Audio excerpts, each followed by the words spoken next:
다 같이 기도하시겠습니다.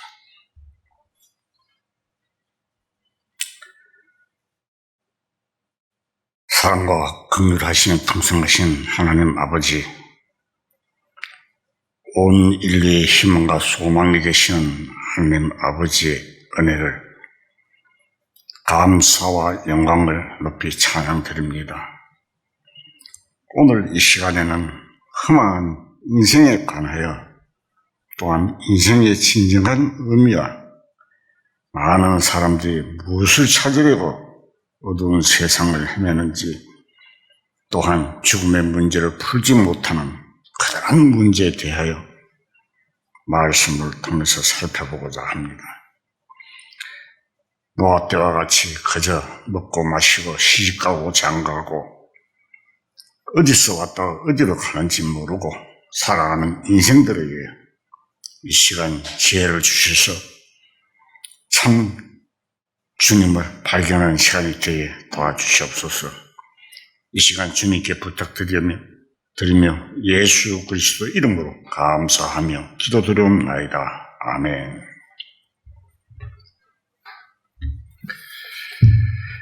누가복음 21장을 찾겠습니다.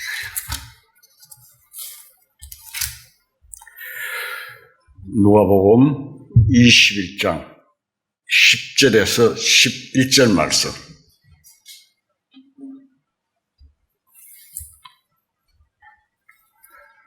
제가 읽겠습니다.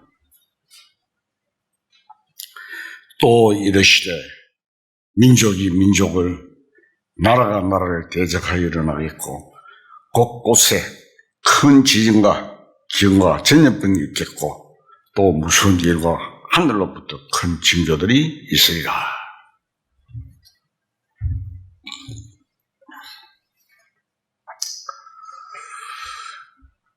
오늘은 인류를 향해서 다가오는 대환란, 무서운 일들이 일어나는 것을 우리가 성경 말씀을 통해서 알아보려고 합니다. 성경은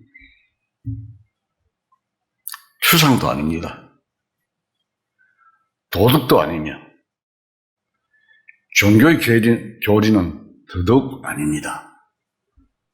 성경은 사실이냐 아니냐 하는 것은 대단히 중요한 문제입니다. 성경이 사실이라면 인간의 운명에 대한 진리의 말씀도 사실이 될 것이기 때문입니다. 많은 사람들을 자세히 살펴보면 이 세상에는 무엇을 찾으려고 캄캄한 어둠 속에 헤매고 있는 사람들이 얼마나 많이 있을까 하는 안타까움을 금할 수가 없습니다. 인생은 매일매일 무엇인가를 찾고 있습니다. 언제 어디서에서 무엇을 잃었는지 알지도 못하면서 무엇인가를 찾고 있는 것이 인생입니다. 제가 어릴 때 초등학교 6학년, 중학교 1학년 몇 시에 밖에서 나와 하늘을 쳐다보면서 무수한 별들과 도대체 사람이 어디서 왔다가 어디로 가는가, 뭐 하는가, 이렇게 살다가 어쩌면 죽고 마는가, 이런 생각을 어릴 때 한번 생각을 했습니다. 하면서 바다에 소금 장수가 맷돌을 떨어뜨렸다, 뭐 이런 이야기들 생각해보면서 모든 것이 신기했습니다, 그때. 그래서 무엇인지 알지도 못하고 계속 찾고 있는 것이 인생입니다. 학생은 학교에서, 상인은 장사터에서, 셀러리맨은 직장에서, 정치가는 정계에서, 농민은 흙에서, 기타 많은 사람들이 각자 자기 주변에서 무엇인가를 찾고 있습니다. 우리는 무엇을 찾고 계십니까? 하고 물으면 대답은 아닙니다. 아무것도 찾고 있지 않습니다. 라고 할 것입니다. 그러나 모든 사람들은 무엇인가 찾고 있습니다. 행복, 돈, 철학 등 자기의 취향과 능력과 사람의 됨에 따라서 무엇인가를 찾는 삶을 살고 있습니다. 그러나 인생의 항원길을 걷고 있는 백발이 성성한 노인이나 죽음을 바로 앞에 둔 사람에게 물어본다면 과연 무엇이라고 대답할까요? 아마 그 대답은 인생은 허무한 것이며 일장중몽에 지나지 않는다고. 그러면 왜 모든 사람이 한결같이 그런 대답을 하는 것일까요? 그것은 인생의 진정한 의미와 인생에 지닌 문제를 풀지 못하기 때문입니다. 일찍이 이 세상에 가장 큰 영광을 누렸다는 솔몬 왕은 인간이 좋아하며 가지고 싶어하는 모든 것을 다 소유했던 사람입니다. 그러다 그도 그 후에 스스로 다음과 같이 말했습니다. 전도서 2장을 찾겠습니다.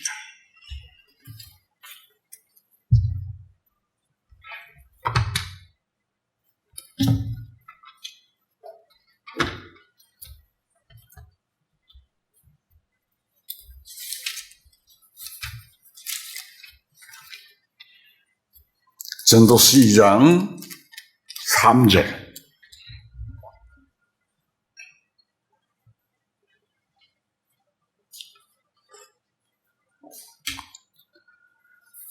저 성경은 948페이지입니다. 구약 성경 948페이지. 전도서 2장 3절. 자, 읽겠습니다. 내가 내 마음으로 깊이 생각하기를 내가 어떻게 해야 내 마음을 지혜로 다스리면서 술로 내 육신을 즐겁게 할까? 또 내가 어떻게 해야 천하의 인생들이 그들의 인생을 살아가는 동안 어떤 것이 선한 일인지를 알아볼 때까지 내 애성을 꼭 붙잡아 둘까 하여 나의 사업을 크게 하였노라. 내가 나를 위하여 집들을 짓고 포도를 일구며 여러 동산과 가온을 만들고 그 가운데 각종 과목을 심었으며 나를 위하여 수목을 기르는 살림에 물 주기 위하여 못들을 팠으며 남녀노비들을 사기도 하였고 나를 위하여 집에서 종들을 낳기도 하였으며 나보다 먼저 예루살렘에 있는 모든 자들보다 또 내가 소와 양떼의 소유를 더 많이 가졌으며 은금과 왕들의 소유한 보배와 여러 지방의 보배를 나를 위하여 쌓고 또 노래하는 남녀들과 인생들이 기뻐하는 첩들을 많이 두노라. 내가 이같이 창성하여 나보다 먼저 예루살렘에 있던 모든 자들보다 더 창성하니 내 지혜도 내게 여전하도다. 무엇인지 내 눈이 원하는 것을 내가 금하지 아니하며 무엇인지 내 몸이 즐거워하는 것을 내가 막지 아니하였으니 이는 나의 모든 수고를 내 마음이 기뻐하였습니다. 이것이 나의 모든 수고로 말미암아 얻은 몫이로다. 그 후에 내가 생각해 본 적, 내 손으로 한 모든 일과 내 수고한 모든 것이 다 헛되어 밤을 잡는 것이며 해 아래서 무익한 것이다. 솔로몬이 지은 시입니다. 전도서가. 여기 보면은 이 솔로몬이 처와 첩을 1000명을 뒀어요. 후궁을 700명, 첩을 300명, 1000명을 뒀어요. 다른 사람들은 하나 둘도 두기 힘드는데 그만큼 솔로몬은 가지고 싶은 걸 다 가졌습니다. 이처럼 이 세상에서 사람들이 좋아하는 그것은 다 해본 솔로몬 왕이었습니다. 그러나 그는 마지막에 가서 이렇게 토로했습니다. 거기 나오잖아요, 마지막에. 그 11절에 그 후에 내가 생각해 본 적, 헛되고 헛됨이 모든 것이 헛되도다. 해 아래서 수고하는 모든 수고가 사람에게 무엇이 유익한가? 라고 말을 했습니다. 우리는 이 사람 같이 모든 것을 소유 안 했지만 참 모든 걸 소유했던 사람이 이야기입니다. 전도서 거기서 1장 2절 한번 봅시다. 1장 2절에 보면은 전도자가 가로되 헛되고 헛됨이 모든 것이 헛되도다. 해 아래서 수고하는 모든 수고가 사람에게 무엇이 유익한가? 이 솔로몬이 이렇게 이야기를 했습니다.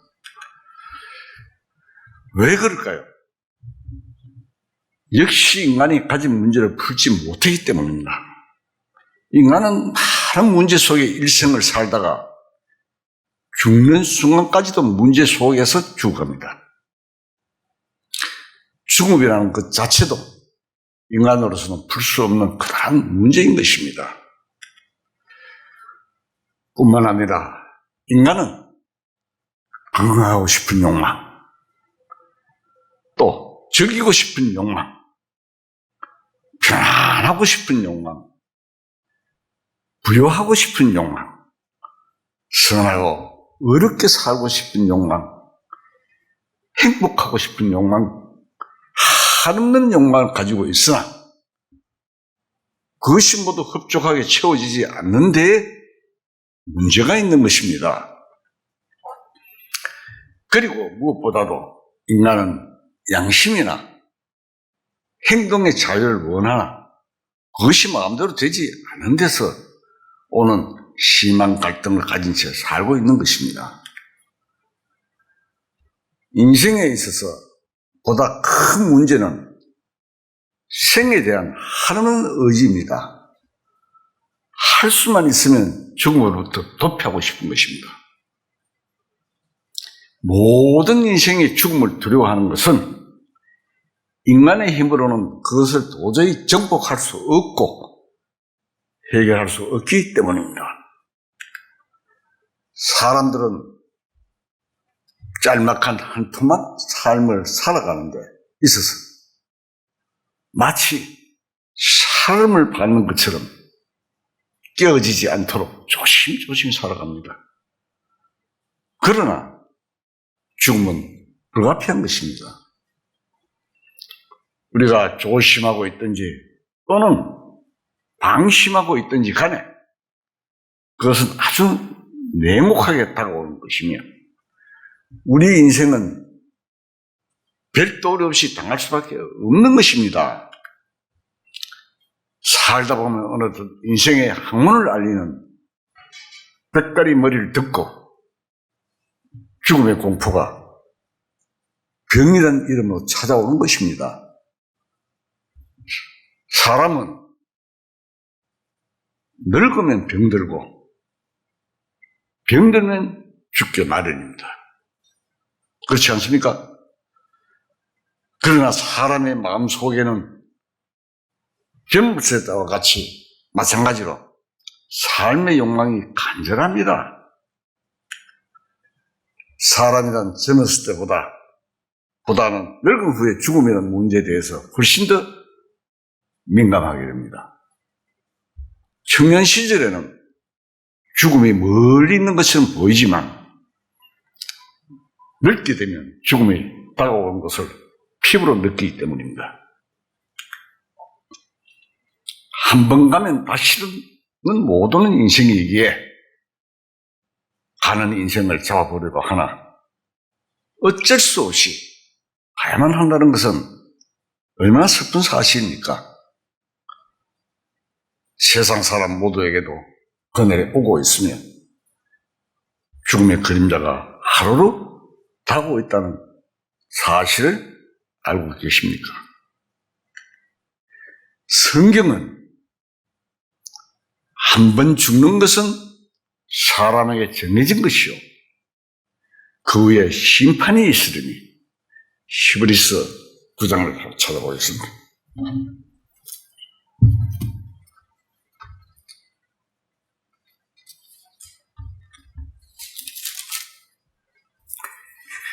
히브리서 9장 27절 362페이지입니다.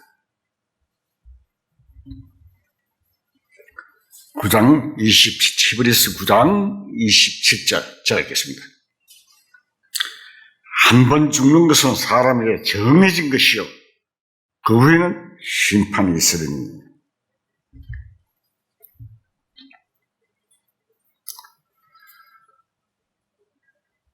인생은 선을 논하고 종교를 논하고 과학, 문학, 예술, 철학 등을 논하는 인격자가 아닙니까? 이렇게 인격적인 활동을 하던 자가 죽으면 그것으로 끝이 나고 아무것도 없게 되니 어찌 그럴 수가 있을까 하는 생각을 해보신 적이 있습니까? 얼마 전에 유명한 의사, 박사가 교통사고를 당해서 돌아가셨어요. 그 사람이 그래 돌아가실 줄 누가 알았겠어요?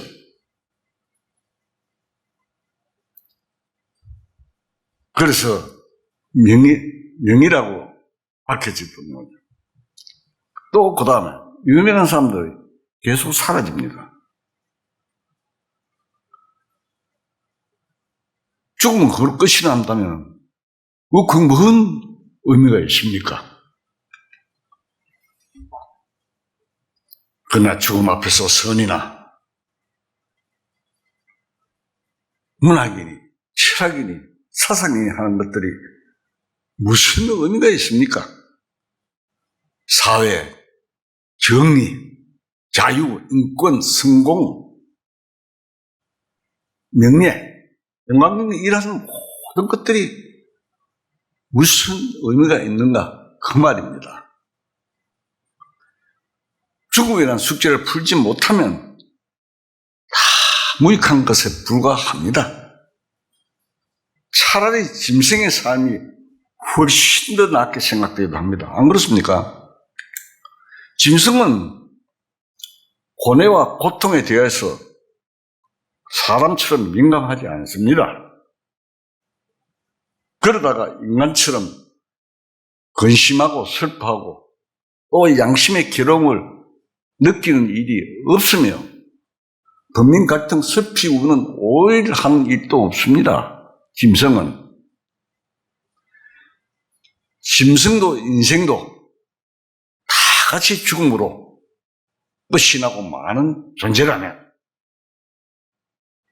짐승의 삶에 비해 인생의 삶은 훨씬 더 큰 고통과 불행 속에 이어진다고 하겠습니다. 짐승이 낫다 이 말입니다. 오히려 짐승은 양심의 고통 같은 것은 없이 살아갑니다. 또 공중에 날아다니는 새들을 한번 보십시오. 그들은 내일을 염려하거나 죽음을 예감하지 또 않습니다.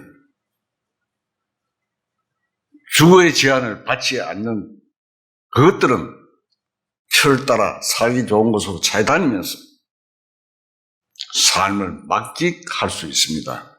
그런데 인격자인 인간은 죽는 그날까지 양심의 고통, 마음의 온갖 번뇌, 자연과의 투쟁을 계속해야만 하는 것입니다. 계속되는 주위 환경과의 싸움이나 심한 마음의 갈등 속에서 일생을 살다가 결국은 죽음 앞에 무릎을 꿇고 패배하는 것으로서 끝이 맺는 것이 인생인 것입니다. 불교에서 윤회설 대로 될 수는 있다면 죽은 후에 다시 환생할 때에 새나 다른 동물 또는 물고기로 태어난 것이 인생으로 태어난 것보다 훨씬 나을 것입니다. 불교에서만 윤회설이 사실이라면 그렇게 될 수만 있다면 말입니다. 일본에 거듭난 간절한 사람이 다음과 같은 말을 한 적이 있습니다. 내가 만일 신이라면 나에게는 종교가 필요 없을 것이다. 내가 만일 금수라면 나에게 종교가 필요 없을 것이다. 나는 신도 아니고 금수도 아닌 사람이기 때문에 종교가 있어야 한다. 신은 신으로서 만족이 있고 금수는 금수로서 만족이 있다. 이 금수라는 말은 날짐승과 객짐승을 말하는 겁니다. 이 위치론부 간절한 사람이 이렇게 말을 했어요. 신은 무엇이나 원하는 대로 할 수 있고 금수는 육신뿐이므로 행할 수 없는 것들을 그새는 원함도 없으니 만족할 수도 있다. 금수는 육신뿐이다 이게. 사람과 같이 생각하고 고통을 느끼는 것이 없으니까 만족할 수 있다. 그러나 일부분은 신이에요. 일부는 금수와 같은 육신을 가진 나 인생은 신처럼 무한 것을 원하나 그것을 이룰 수 있는 능력이 없고 육신도 무능하여 공평이 없고 평균을 잃었기 때문이다. 이렇게 말을 했습니다. 사람은 1분 후에 다가올 일을 알지 못합니다. 만일 그것을 안다면 사고로 죽거나 위험에 당하는 일은 없을 것입니다. 그리고 만일 사람이 방 안에 있으면서 외부에 되어지는 모든 일을 할 수 있다면 참으로 편리하게 살 수 있을 것입니다. 한꺼번에 몇 천리, 몇 만리를 내왕하거나 또 먼 곳의 사정을 알 수 있다면 얼마나 좋겠습니까?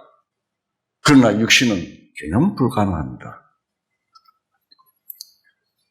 생각은 한 번에 멀리 달이나 별, 또 먼 바다 건너까지 갈 수 있지만 그렇지 않습니다. 생각은 달나라도 가봅니다.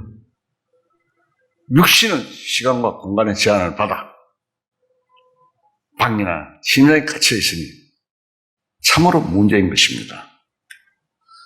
인간은 무엇인가 무한하고 완전한 것을 추구합니다. 그러나 그것은 한낱 꿈에 지나지 않으며 현실과 너무도 거리가 먼 것입니다. 단지 모순의 구름텅이에서 단식하고 있는 수밖에 없는 것입니다. 바다의 물고기나 들판의 짐승들은 영원에 대하여 전혀 관심이 없습니다. 그러나 인간은 그것을 사모합니다. 성경도 이러한 사실에 대해서 사람들에게는 영원을 사모하는 마음을 주셨느니라. 전도서 다시 한번 찾겠습니다. 전도서 3장 11절.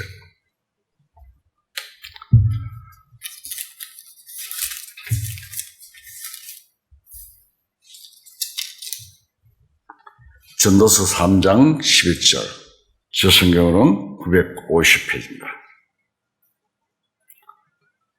제가 읽겠습니다. 하나님이 모든 것을 지으시되 때를 따라 아름답게 하시고 또 사람들에게는 영원을 사모하는 마음을 주셨느니라. 그러나 하나님이 하신 일의 시종을 사람으로 청행할 수 없게 하셨다. 인간은 영원하고 완전한 것, 보다 나은 것을 사모하나 땅에서 이루어지는 일들이 처음과 끝을 알 길이 없으니 궁금하기 그지없습니다. 요즘 연희들끼리 말하잖아. 영원히 살고 싶어, 영원히 사랑하고 싶어. 근데 안 되잖아요. 인간은 영원을 추구합니다. 근데 그렇게 안 되는 것입니다.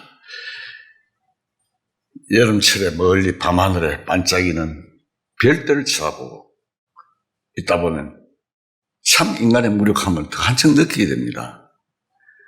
수천, 수만 광년에 되는 저 멀고 먼 별에는 대체 무엇이 존재하며 무슨 일이 일어나고 있는지 알고 싶으나 우리는 알 수가 없습니다. 그것이 바로 인간의 무한한 생각과 시간과 공간의 제약을 받는 육신의 현실이 만들어내는 결코 만날 수 없는 평생인 것입니다. 우리의 이성은 별처럼 높으나 육신의 현실은 그 거리를 조금도 좁힐 수 없는 모순 속에서 고민하며 몸부림치는 것입니다.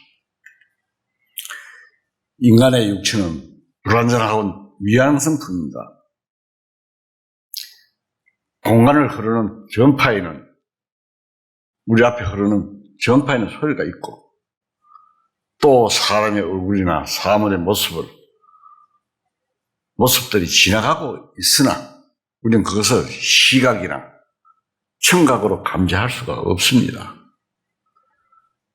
눈도 귀도 미완성품이며 육신 전체가 미완성체입니다. 그러나 인간은 머리에 깨어서 눈에 보이지 않고 귀에 들리지 않는 것을 볼 수 있고 들을 수 있도록 기계를 만들었습니다. 분명히 인간은 동물과는 다른 존재입니다. 새가 아니라도 공중을 날며 물고기가 아니라도 바다를 다닐 수가 있습니다. 짐승처럼 빨리 달릴 수는 없으나 기차나 자동차라는 교통수단을 이용하여 짐승보다 더 빨리 다닐 수 있으며 확실히 인간이 가지고 있는 생각의 힘은 그 어느 피조물보다도 뛰어나며 기발하다 하겠습니다. 인간은 신체적인 요소를 가지고 있습니다. 그러나 이러한 인간도 죽음만은 어쩔 도리가 없습니다.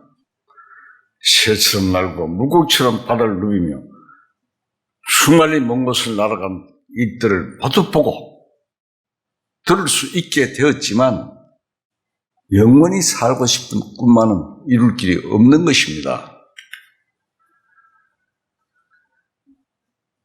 현대는 인간뿐만 아니라 인류가 살고 있는 지구도 많은 문제를 안고 있는 시대입니다. 지구가 굉장히 위험합니다. 가끔 비행기를 타고 공중을 높이 떠서 아래를 내려다보면 한편으로는 기분이 좋은 것 같으면서도 다른 한편으로는 어딘가 마음이 놓이지 않으며 가슴 속에 불안의 감도는 것을 느끼게 됩니다. 흔히 비행기에 사고가 발생하면 대개 대형 사고가 되기 쉬운데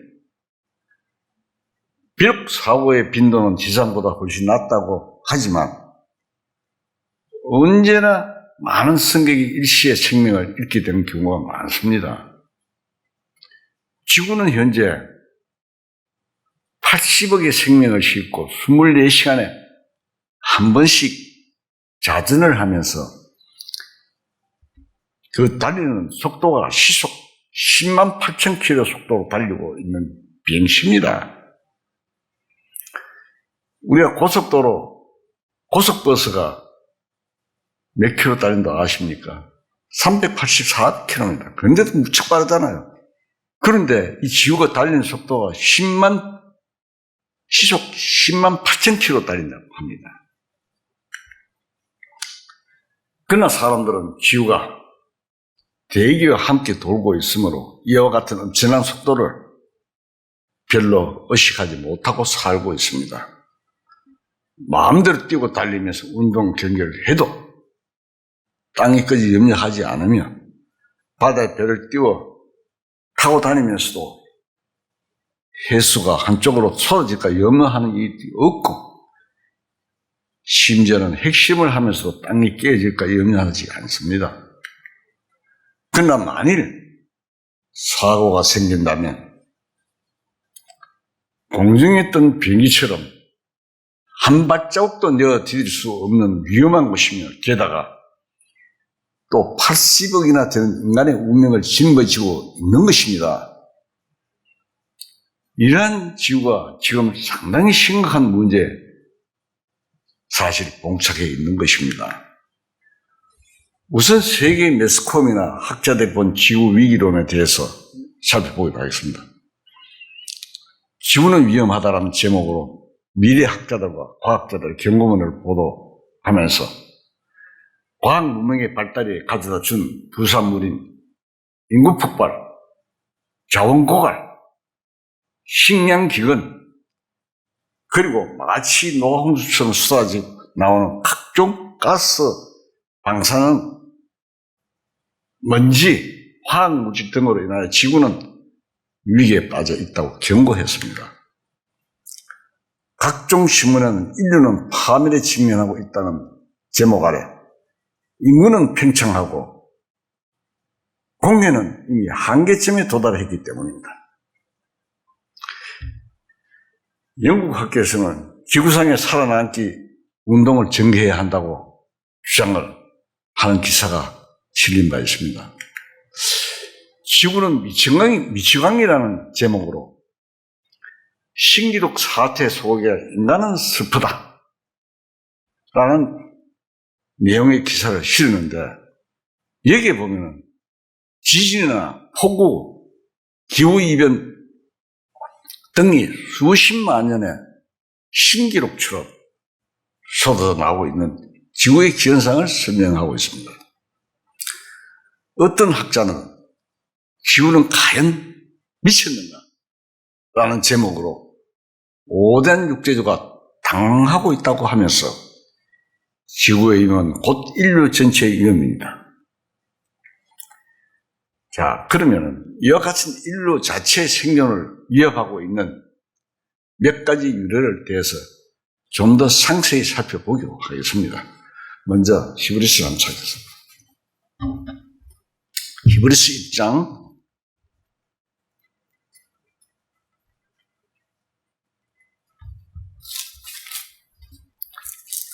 1장 10절에서 12절 조성경은 352페이지입니다. 히브리서 1장 10절에서 12절 제가 읽겠습니다. 주여, 태초에 주께서 땅에 기초를 두셨으며 하늘도 주의 손으로 지으신 나라. 그것들은 멸망할 것이나 오직 주는 영존할 것이요 그것들은 다 옷과 같이 낡아지리니 이복처럼 갈아입을 것이요 그것들은 옷과 같이 변할 것이나 주는 여전하 연대가 다함이 없으리라 하였으나. 자, 여기 있어요.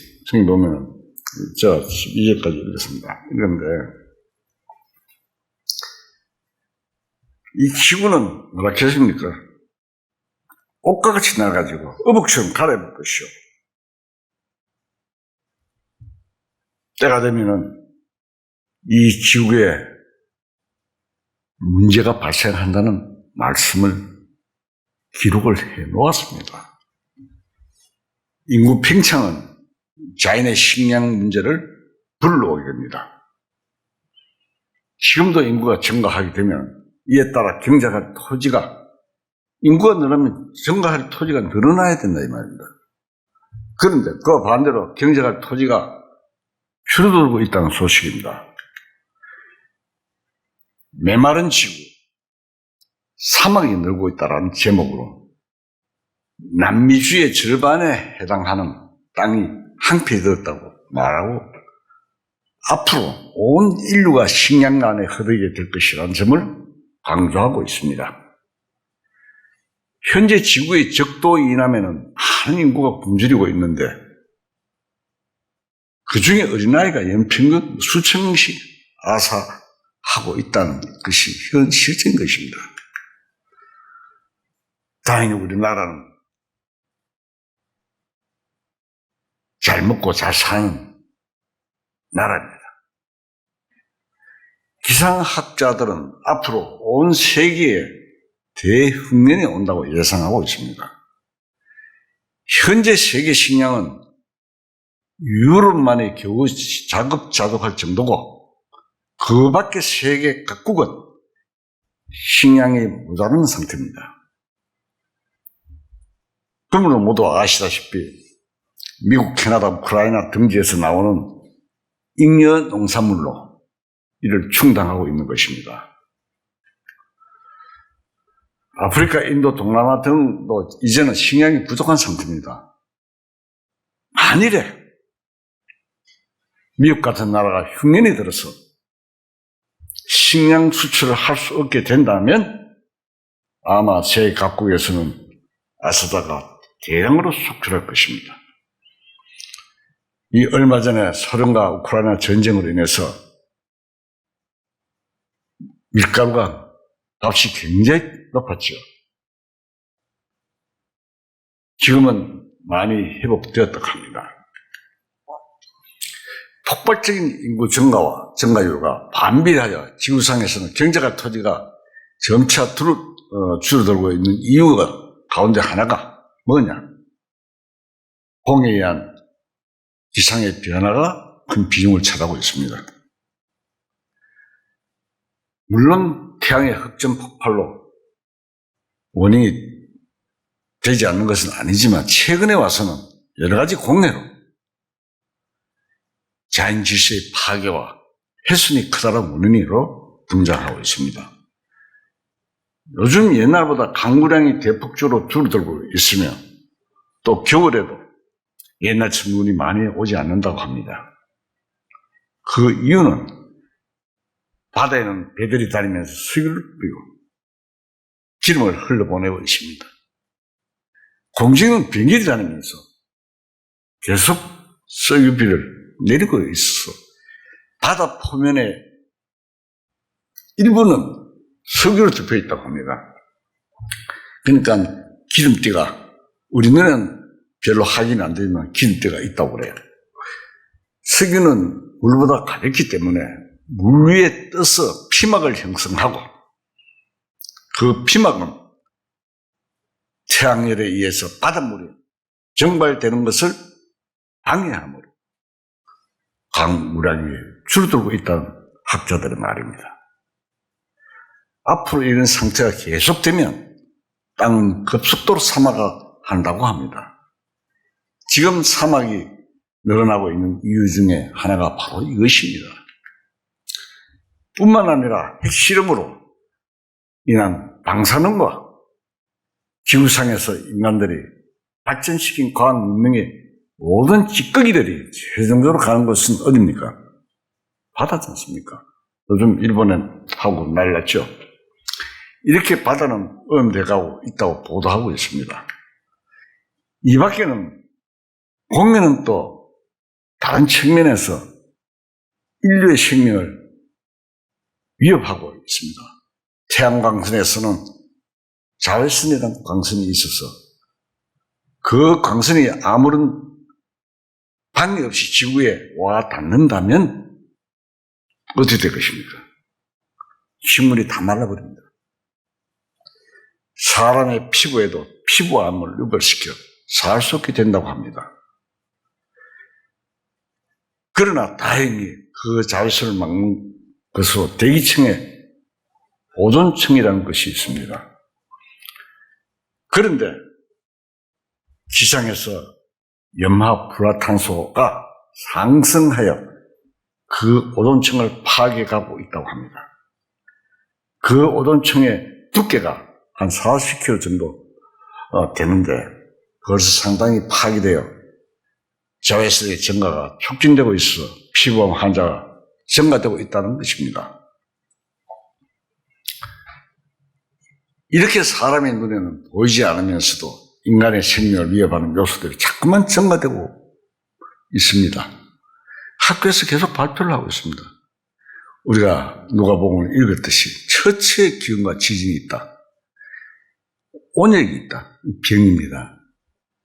우리 코로나 병으로서 몇 년을 고생을 했지 않습니까? 앞으로 이런 일들이 굉장히 많이 일어나고 있다.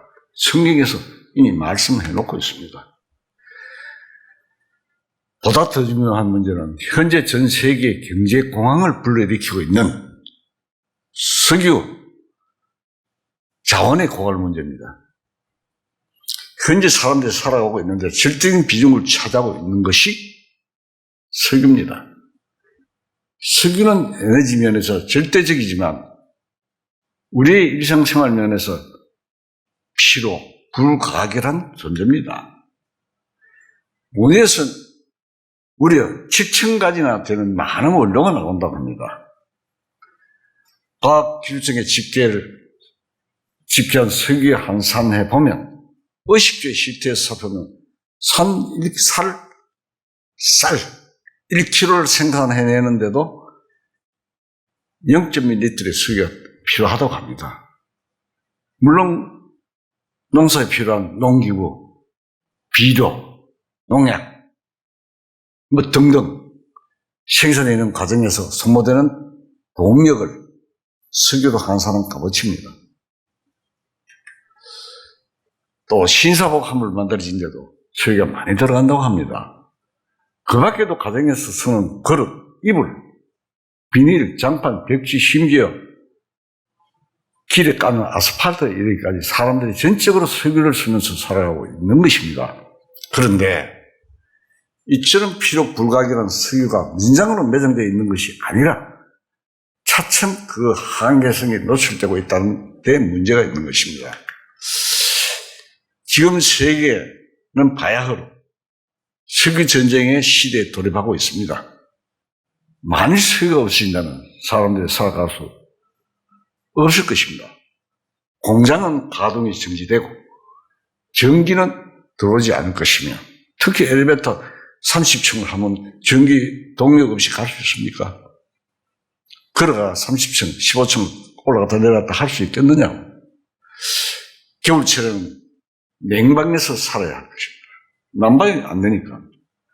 또한 석유는 모든 의료의 80%를 차지하고 있답니다. 그 나머지 20%는 모질과 연직물인데 그것마저도 석유가 없으면 생산할 수 없는 것입니다. 그래서 산유국들은 석유를 무기화하고 있습니다. 이러한 에너지 문제는 비단 석유에만 국한되는 것이 아니라 석탄이나 그 밖에 모든 연료에 다 같이 적용되는 문제입니다.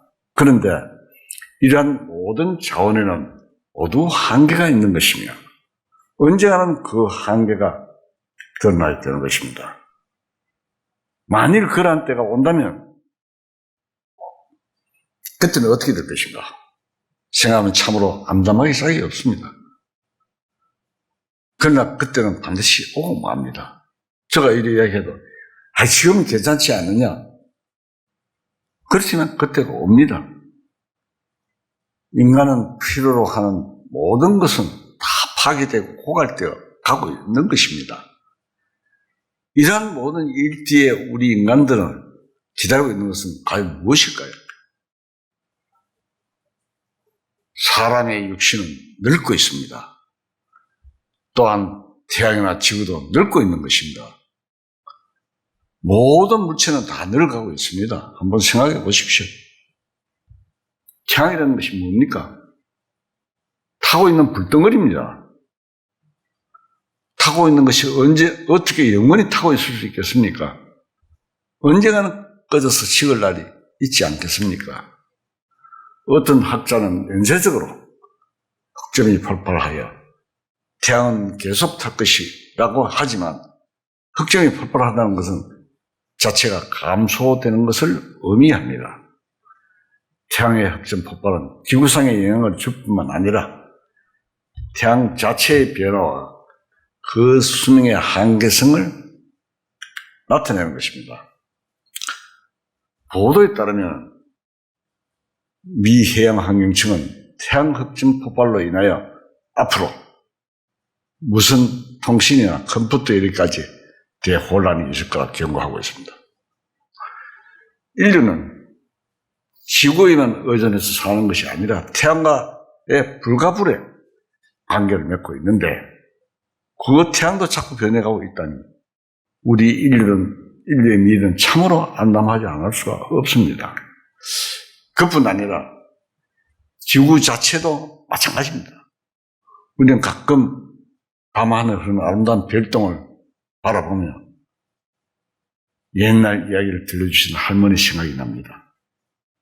그 별똥이란 무엇입니까?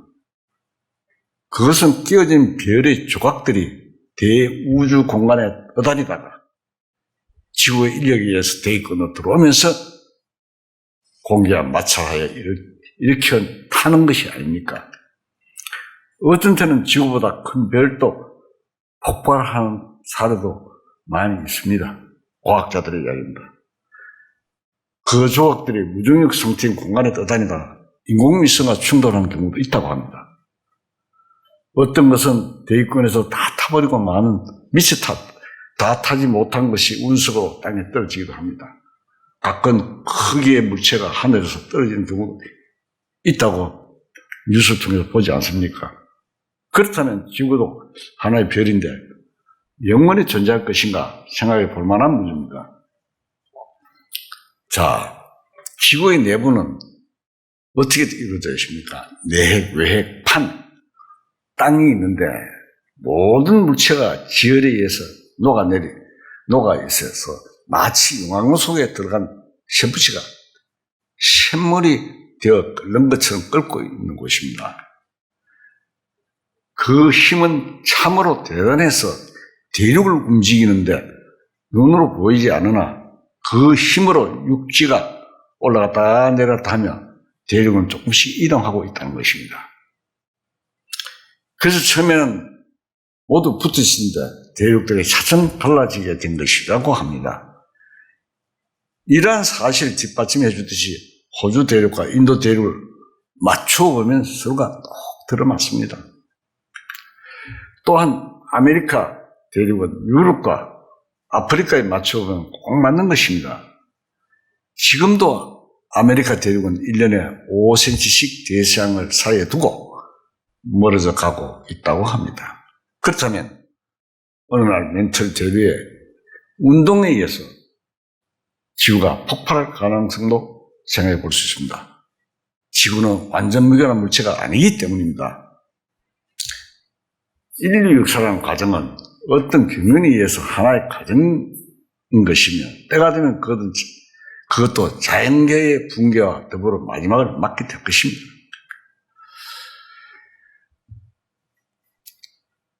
현대에 있어서 가장 심각하게 제기되는 문제는 핵전쟁이라 하겠습니다.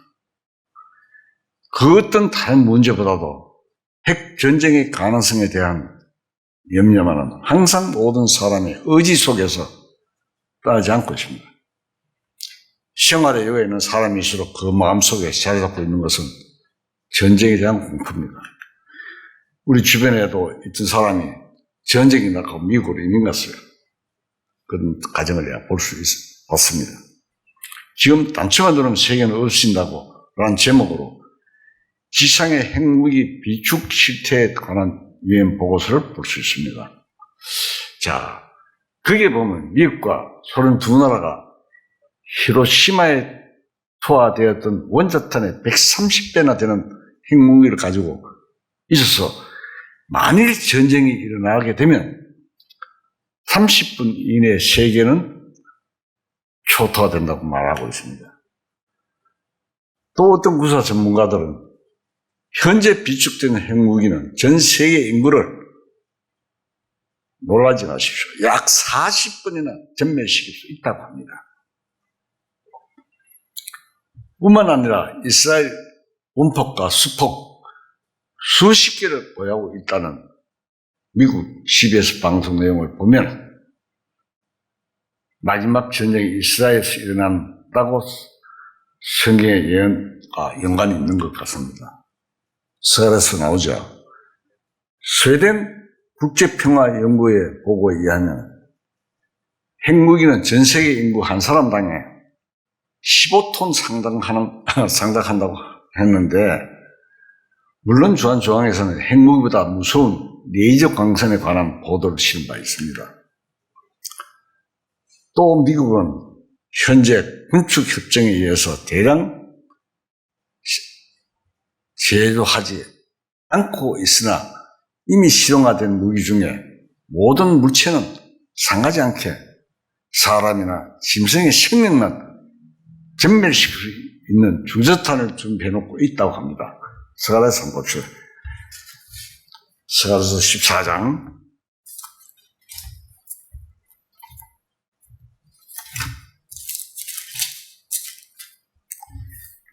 1324페이지 구약성경 1324페이지 스가랴서 14장 12절 제가 읽겠습니다. 예루살렘을 친 모든 백성의 여호와께서 내릴 재앙은 이러하니 곧 섰을 때 그들의 살이 썩으며 그들의 눈동자가 눈구멍 속에서 썩으며 그들의 혀가 입 속에서 썩을 것이요. 자, 이 말씀은 건물이나 그걸 파괴하지 않고 사람 아마 선체를 싹 다 녹아.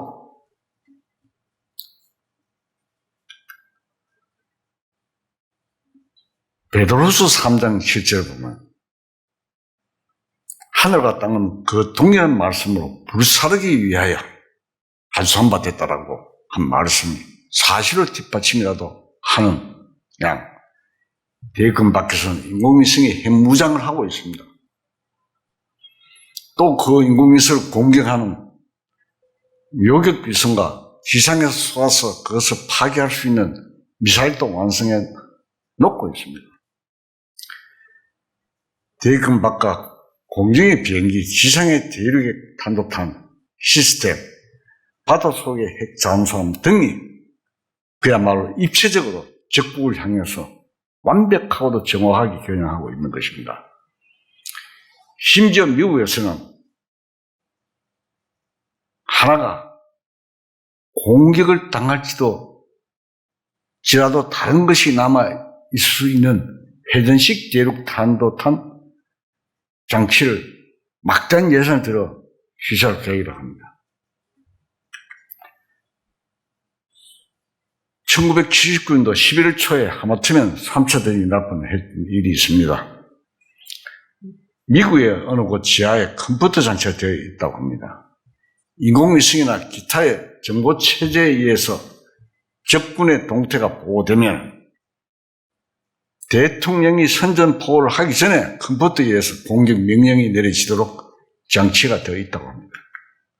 그런데 어느 날 컴퓨터의 착오에 의해서 미국 비행기는 이미 출격을 한 것입니다. 이게 신문에 난 일입니다. 그러나 즉시 소련의 항해에 있어서 알아본 결과 다행스럽게 그것이 컴퓨터의 착오였다는 것이 발견되어 곧 대통령에 보고되었다고 합니다. 참으로 위험천만한 것은 기회에서 전쟁이 발발될 우려가 있다는 것이며 만일 그렇게 될 때 인류는 어처구니 없게도 불 속으로 끝장이 나고 마는 것입니다. 3차 대전 위험 있다는 제목에 보드카로 얽혀내진 러시아 순회 손에 서방 운명이라는 기사가 또 실렸습니다. 거기에 보면 러시아가 이미 대미 선제 핵공격 버튼 누를 가능성이 굉장히 높다. 한 70% 된다고 말하고 있습니다. 자, 언젠가는 한번 사용되지 않겠는가 하는 것은 말입니다. 히로시마에 떨어진 한 개의 원자탄으로 인하여 16만 명이 사망하고 수만 명의 부상자와 원자병자가 생겨났습니다. 그런 도시는 완전히 폐허가 되었고 비록 가보지는 않았지만 그 참상은 우리가 뉴스 통해서 짐작하고 남아 있습니다. 자, 그러면 현재 우리 전 인류는 40번이나 전멸시키는 핵무기를 보유하고 있음에도 불구하고 계속 더 강화할 만한 무기를 개발하고 있는 것입니다. 현재는 이렇게 역사적으로 전무후무한 대환란 직전의 시점에 와 있습니다. 그래야 사람들의 마음속에는 언제부터인가 불안이 삭트게 되었습니다. 이 모든 사실을 미뤄볼 때 지구는 이미 인류의 생존의 한계성을 드러내어 있고 과학자, 미래학자, 역사가, 경제학자, 종교인 각계각층 인사들이 이 문제를 풀기 위해서 머리를 삼매고 연구를 거듭하고 있으나 해답을 찾지 못하고 있는 것입니다. 인류는 이제 자신들이 보다 편리하게 살기 위해서 일으켜놓은 문명에 의해서 멸망당하게 되었습니다. 스스로 무덤을 판격이 되고 만 것입니다. 그렇다면 해답을 찾을 수 없다고 두 손만 모아지고 죽을 날만 기다려야 하겠습니까? 이제 최고로 희망을 걸어본 곳은 성경밖에 없습니다. 그렇다면 성경은 도대체 무엇을 말하고 있으며 인류의 운명과 생존의 의미에 대해서 어떤 해답을 제시하고 있는지 한가닥 희망을 걸고 함께 귀를 기울여 보기로 해야 합니다. 지금 이번 주에 제가 이 말씀을 드린 것은 그냥 마음 놓고 세상을 살아가고 그런 것이 아니라 이 말입니다. 다음 주에는 성경이 사실인가에 대해서 과학적으로, 역사적으로 여러 가지로 살펴보며 우리의 운명의 답과 희망을 찾아볼 것입니다. 정말 이러한 것들을 전혀 모르고 세상을 살아가는 자들이 너무 많습니다. 그 보면은 성경 속에 있지 않습니까?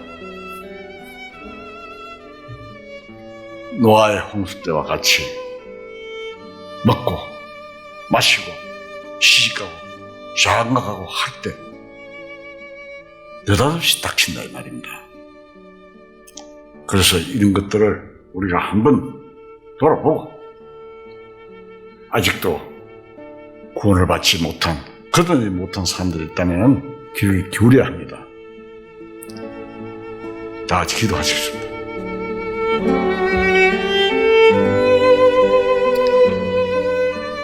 세상을 이처럼 사랑하시고 무지한 인생에게 큰 희망과 소망을 열어주시는 하나님께 찬송을 드립니다. 인생의 시작과 근본을 알게 해주시면 감사드립니다. 또한 닥쳐올 환난 문제들을 생각하게 해주시고 인간이 살 수 있는 한계들을 알게 해주시면 감사합니다. 앞으로 하나님의 계획과 성경이 사실로 이루어진 말씀을 통하여 알아보고자 합니다. 도와주시고 진리 가운데로 이끌어 주시옵소서. 주님께 부탁드리며